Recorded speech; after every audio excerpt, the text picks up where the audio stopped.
Hey folks, hope you're doing good. Got the crickets in the background again. I bought some more from the shop, so they're back in the background. Anyway, we've had some super duper ridiculous heavy days all the days this week. Black and Death, mathcore, stupid heavy hardcore. And now we've got some experimental music, which I really like, but I don't get enough of on the channel. It's not all experimental. Some of it's kind of what I'm going to call homebrew music as well. Some people just starting out demos, things like that. Kind of stuff that doesn't slot in with other bands and genres and things like that, really. So what we're going to do today is check this out. The first band we've got up is definitely experimental. Sounds industrial to me. I've only listened to a little bit. Sounds pretty cool though, but not the ordinary kind of stuff that we have on the show. So this is a guy, I think it's a one-man band. It's just one guy in the video by the looks of things. But anyway, it's a band, I think, called These Violent Delights, and the track is called The Flesh is Weak. So let's check it out.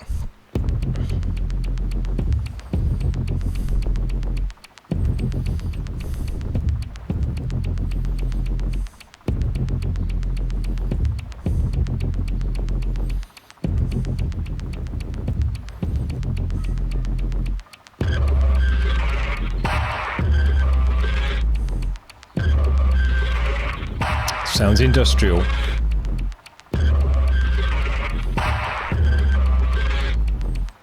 Dark. Got a moody atmosphere to it.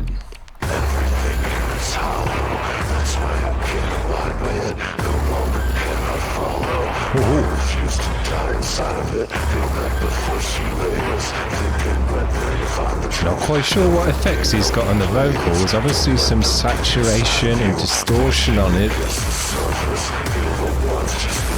It sounds really different. It sounds sick. It goes with the music. Again, it's moody. Got an undercurrent to it. Industrial. But they're good sounds. Heavy sounds.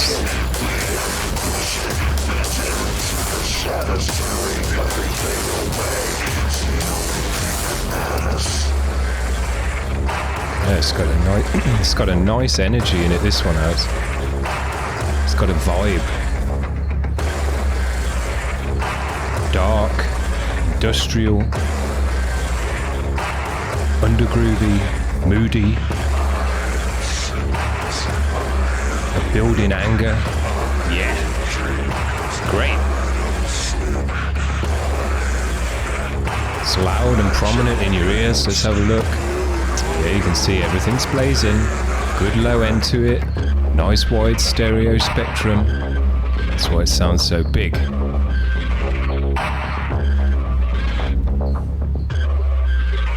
Oh, maybe this is two guys then, a DJ and a singer.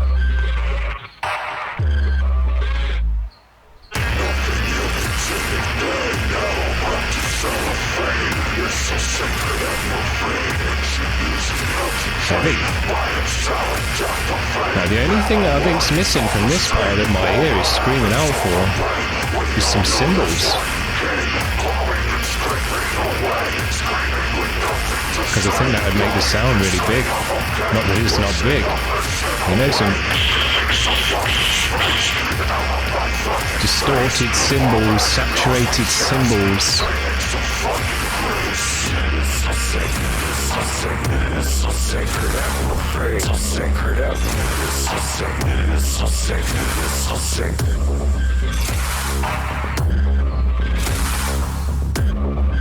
Nice. I enjoyed that a lot. That had a great sound. And I don't hear music like that very often. If ever, really. It's got that kind of, 9-inch nails industrialness to it, but way heavier than their stuff. And their vocals didn't really sound like that, not that I remember. I haven't listened to them in a good while though, I must admit. But yeah, heavy, dark, moody, building up. The only thing I think it missed was when we had that drop in there.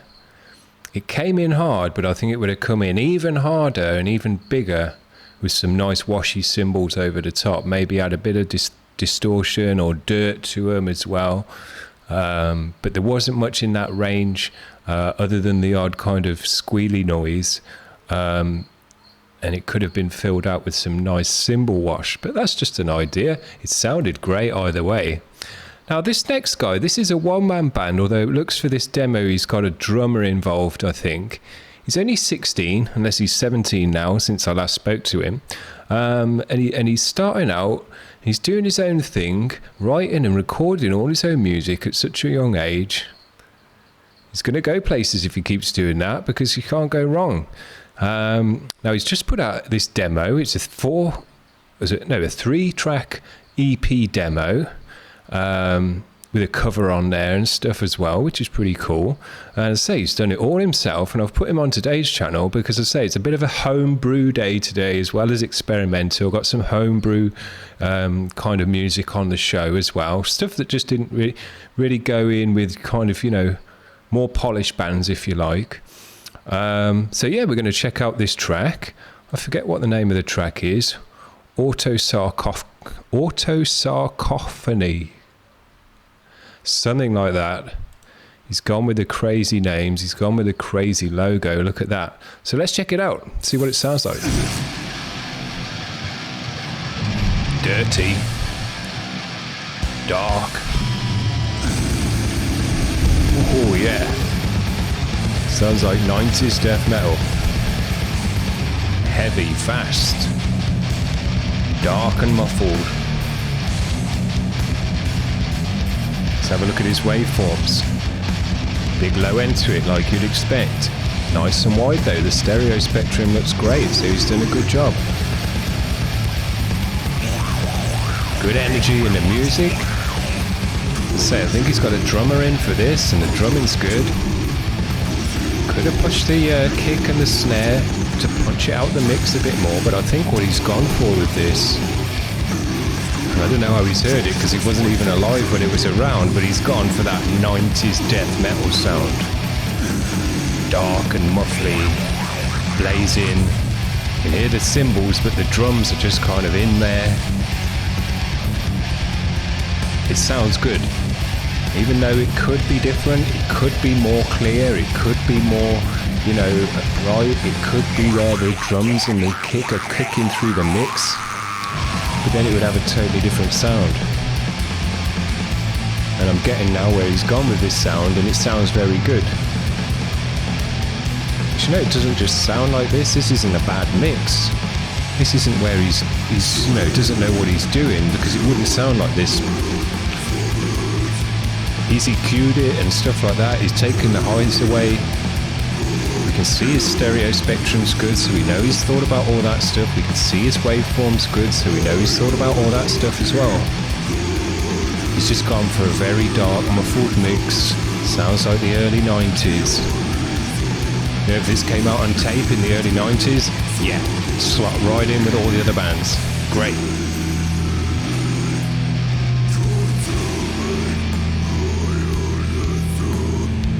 That's him doing the vocal as well, which I presume it is. My voice didn't sound like that at 16, I'll tell you now. I'm not sure it sounds like that now. He's working his throat.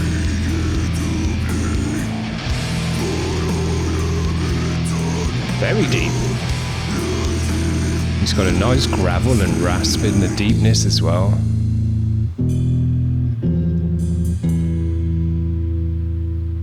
Very nice.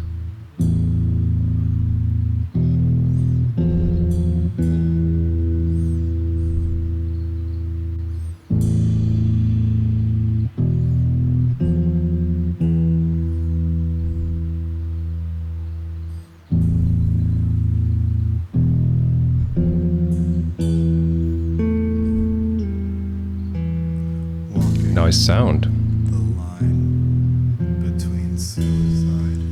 Bit of spoken word. Very cool. In the end, it matters not which I choose. Encased in an abhorrent soundscape, my ears ring. Cymbals sound nice, tinging away. It's too much to bear.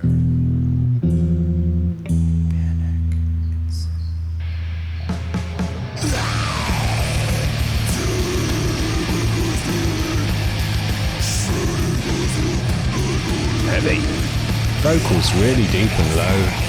Then he moves it up as well into a more black metal kind of tone.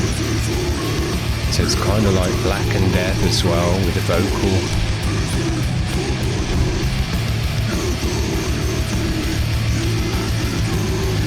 Yeah, it's got way more black now.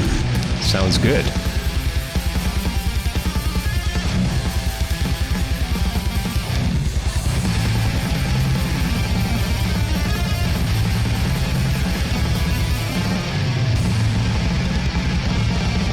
You can hear the bass in the mix. It's separate to the guitars. It's more clean than the guitars. Very dirty guitar tone. But the bass sits there more in the middle of the mix, which is nice. You can hear it. Even though it's got a lot of low end to the music in general. Got the energy, man.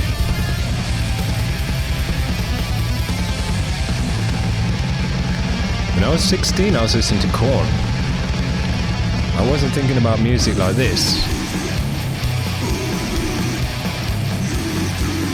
Dope.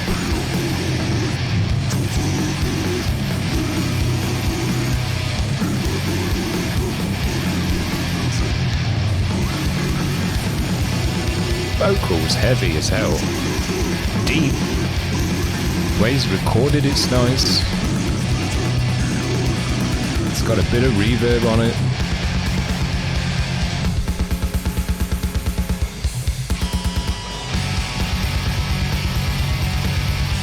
It's a long one. Unless we've gone into the next track, I'm not too sure about that. Hopefully he leaves us a break so we know when the end of the track is. I'm not too familiar with Where Eagles Dare, if I'm honest. I think we're alright.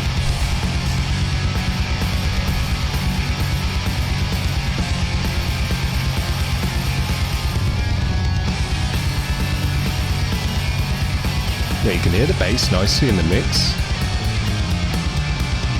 Even did a bit of a run there.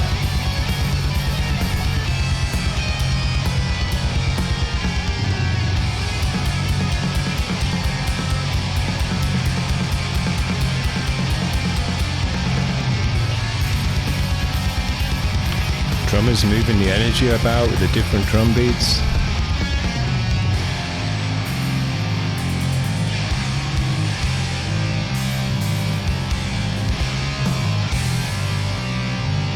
Yeah, you can hear the bass nicely. And it's doing runs and stuff as well. It's not just following the root notes.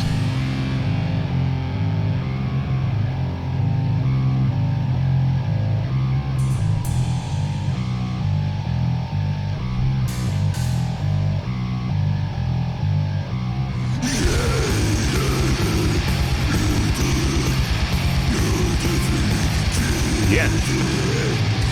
When that vocal comes in, it's just heavy, because it's deep, it's gravelly, it's heavy, bassy. Heavier than the guitars even. It's the heaviest thing in the mix for sure.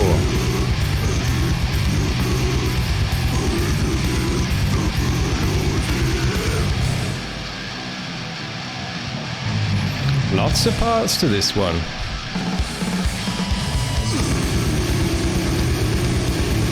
They're all high energy, blasting out.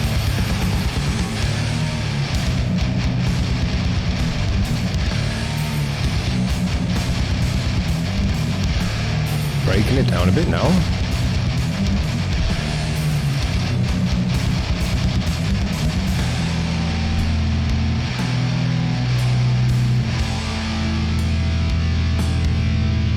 Lots of nice ideas in this track, lots of nice riffs, lots of nice parts. But they've not necessarily flowed into each other as well as they could. Be kind of one constructive criticism I would have for this guy of his first demo. He's looking for that. Sounds great. I've got no complaints about the sound. It's really the kind of composition is where I think you could spend a bit more work now trying to make sure that the one riff flows into the next nicely, and that the tune from the start to the finish, has a kind of journey to it, you know. It's got ups and downs. It's got a start, a middle, and an end kind of thing, like a story. It doesn't have to follow that format, but it's a good format to follow when you're first starting out, for sure. You know, it's the progressive stuff. Just goes off the rails.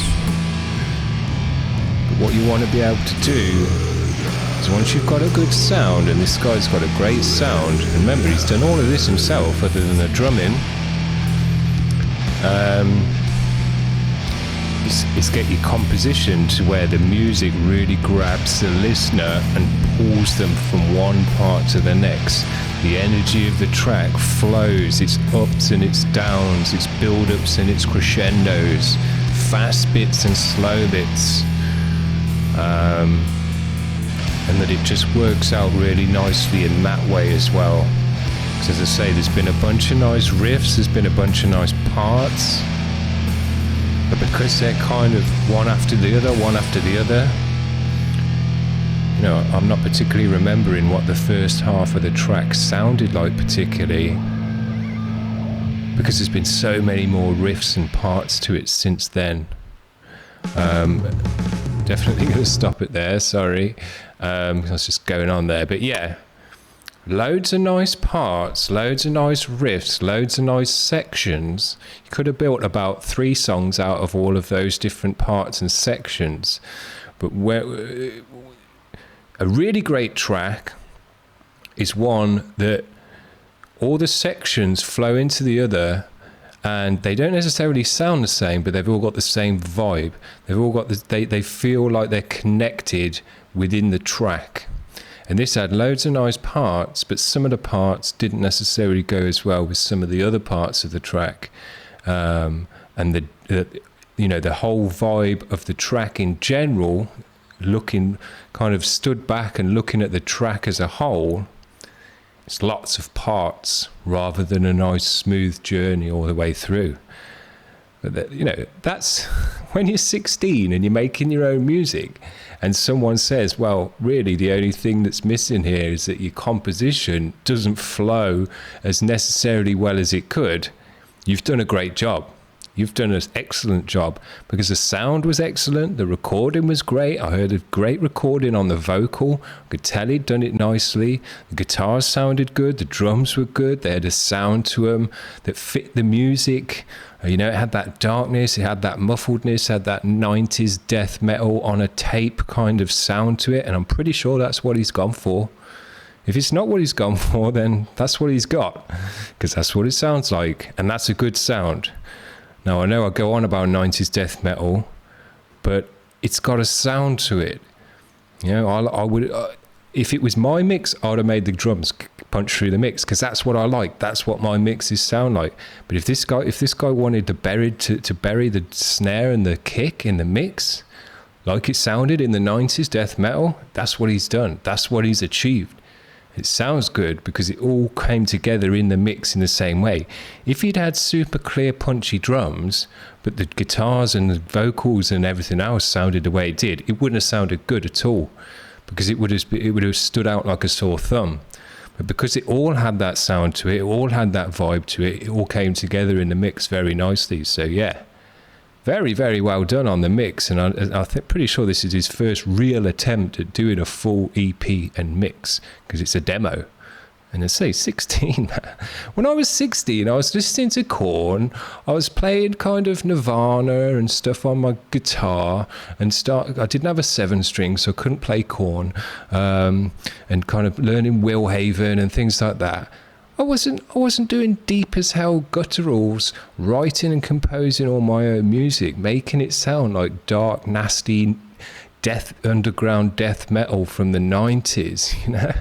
I don't know if even this guy's heard that stuff, because that shit's underground. But anyway, I've gone on about this guy enough, but I like this guy. I want to keep getting kind of more submissions out of this guy and see him grow, hear his mixes get better, hear his composition get better, because I'm sure it's going to do all that stuff. If you're doing music that good at 16, you're on the right path. Simple as that.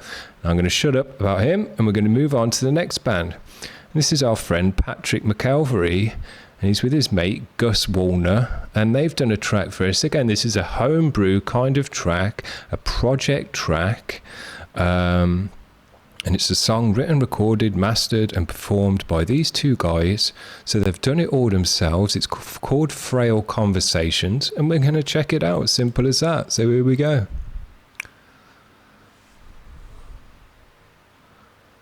Just noticed I've already gone on for 20 minutes. And we've still got 2 bands to go. I apologise. This is going to be a long vid.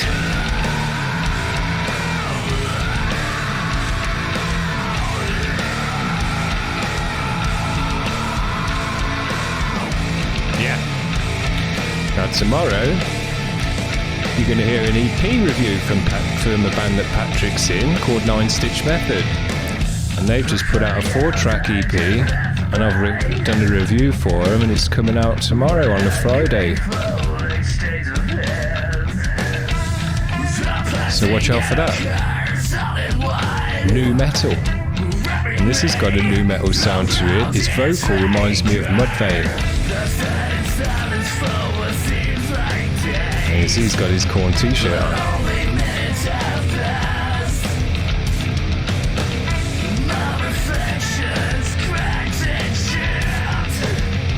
He's got a good gravel in his voice. And the vocal effects that they use sound very nu metal. So it reminds me of Mudvayne, which are a great band. That's a compliment. It's got a bit of a Mudvayne vibe to it as well. It's got the rolling toms. Good drum sound. Bass sounds good in the mix. It's got a grind to it. You can hear the strings slapping the fretboard. Vocal sits in the mix nicely.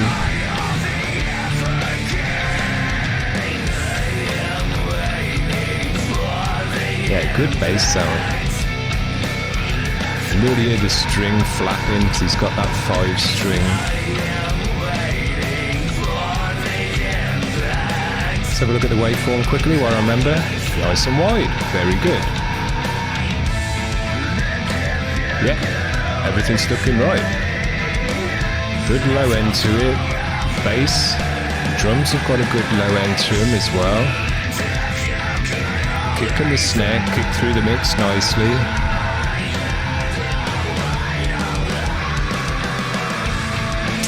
As Patrick, his vocal style, he's got a long drawn out vocal style. And what I've noticed he does is he works with the guitars a lot. Works his throat almost like a chord on a guitar and kind of builds it up with the guitars very much. It's a nu metal thing to do. It sounds cool. Like this, that's what I'm talking about. Pulling the vocal up with the guitar to build it up. And he's got that kind of Korn bass sound. He's almost got it. It's not cutting through the mix quite like the Korn bass does. It's a Korn bass.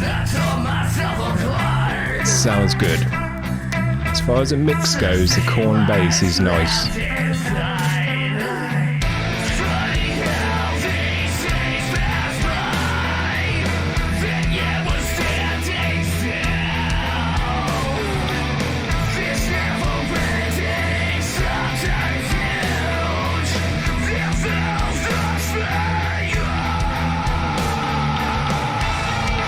Good vocal. I like the effects on the vocal.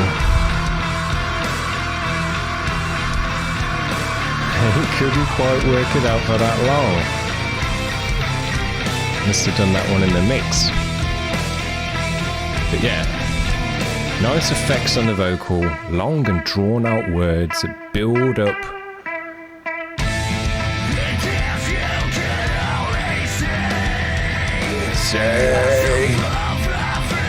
Sounds cool.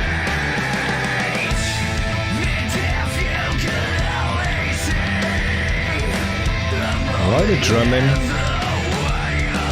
toms sound good, and there's a lot of tom work in it.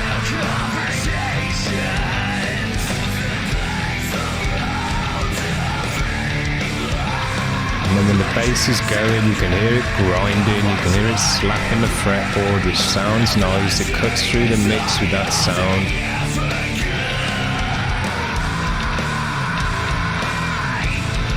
This bit's very corny. I don't mean corny, I mean that with a K.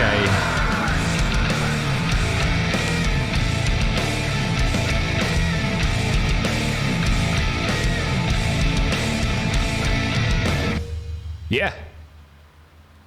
That was a long one as well, wasn't it? 5 or 6 minutes. Yeah, 5.5 minutes.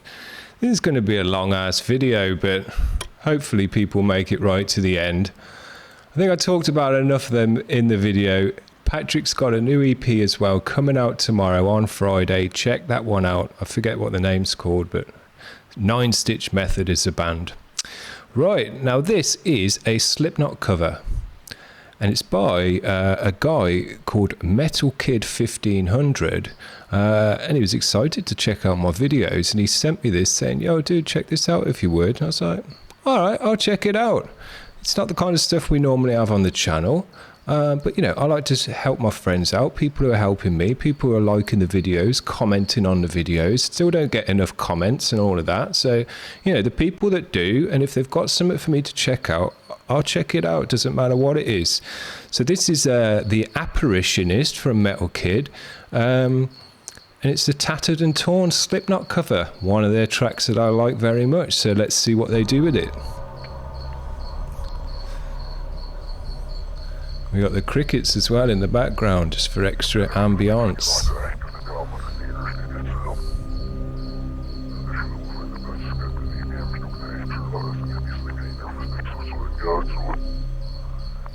Sounds alright so far.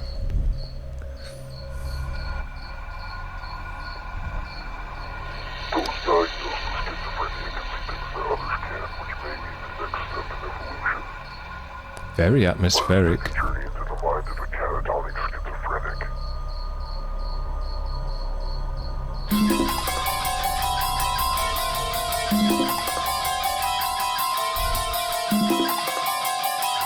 Using the bongos. Vocal sounds nice. Got a nice distorted tone to it.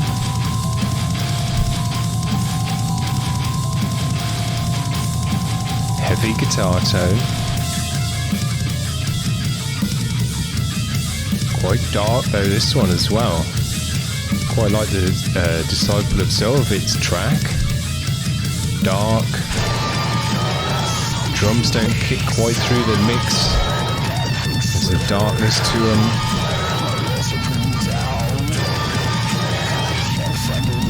Vocals cool. Got a nice distorted tone. Breaking up. Now you can hear it's MIDI drums. And they could have done with a double bass on this is just change the velocity up on the MIDI drums. Just so it doesn't sound like the same hit every single time. It's a way to get it sound a bit more kind of humanized. Cymbals sound good though. I like the sound on the cymbals.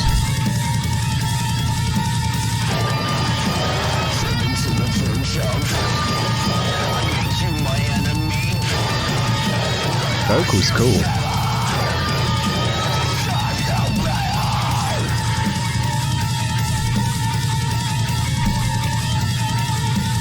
Let's have a look at the waveform while I remember to do that. It's pretty nice and wide. You can hear the guitars are panned out nice and wide.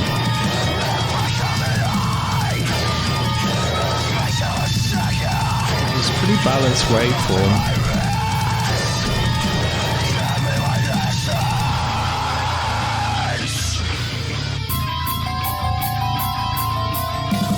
All sorts of sounds going on in it.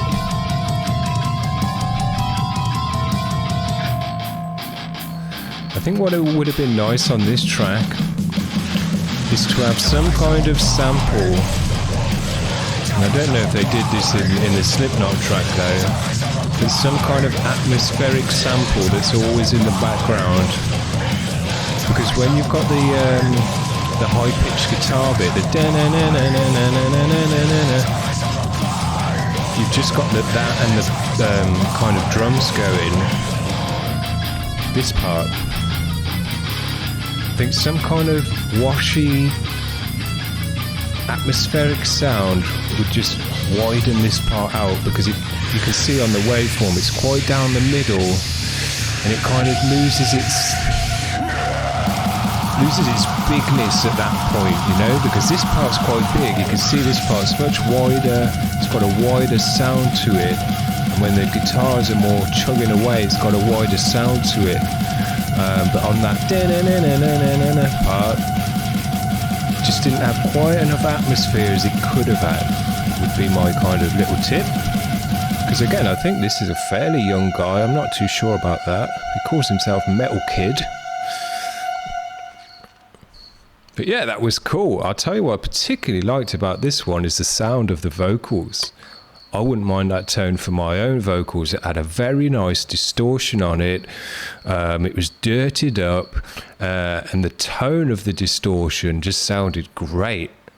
A good vocal distortion tone, because you know you've got distortion for your guitars and things like that, which is one type of distortion. But when you put distortion on vocals, you know, you can't run it through a guitar amp or anything like that. It's way too much distortion. That is, you only need a bit of distortion on a vocal to make it sound really quite distorted. And this guy got it right. He got the right amount of distortion on, the right amount of tone in the distortion, along with the vocal to make it sound really, really nice. So yeah, he did a good job of that.